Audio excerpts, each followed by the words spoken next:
প্রতি মাসের বিদ্যুৎ বিল পরিশোধ করছে গ্রাহক, তারপরেও গত মাসের তুলনায় আগামী মাসে গিয়ে বিদ্যুৎ বিল আসতেছে ডাবল।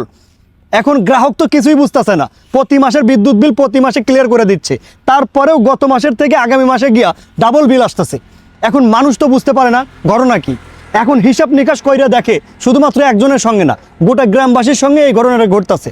এখন হিসাব নিকাশ কইরা দেখে গত মাসের বিদ্যুৎ বিল দিচ্ছে তারা ঠিকই, কিন্তু আগামী মাসে গিয়ে আবারও সেই বিদ্যুৎ বিলটা বর্তমান মাসের সঙ্গে যোগ করে দিতেছে, যে কারণে তার বিদ্যুৎ বিলটা ডাবল আসতেছে। আপনি একটাবার চিন্তা করে দেখেন সাধারণ গ্রাহককে, সাধারণ মানুষকে কি পরিমাণে ভোগান্তির শিকার করে এরা। মানে তাদের ফল্টের কারণে প্রবলেম হবে, অথচ সেইটা সাধারণ মানুষকে বিদ্যুৎ অফিসে গিয়া ঘুরে ঘুরে পাক পাইরা জুতা ক্ষয় করে সেটা সংশোধন করতে হবে। কেন? আপনারা বিদ্যুৎ বিল গ্রাহক পরিশোধ করছে, সেইটা আবার বর্তমান মাসের সঙ্গে অ্যাড করে দিচ্ছেন।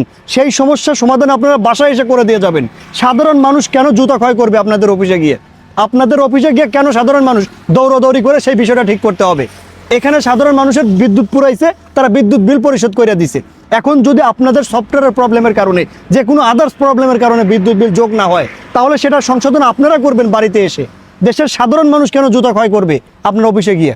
তাদের অভিযোগ যে এলাকাবাসী নাকি বিদ্যুৎ বিলটা পরিশোধ করছে বিকাশের মাধ্যমে, যে কারণে তাদের সফটওয়্যারের আপডেটের কারণে সেটা অ্যাড হয় নাই, তাই প্রতি মাসে সেই গত মাসের বিদ্যুৎ বিলটা অ্যাড করে তারা দিতেছে। এই সমস্যা তো সাধারণ মানুষের না, সমস্যা আপনাদের, ওটা সংশোধন আপনারা করবেন।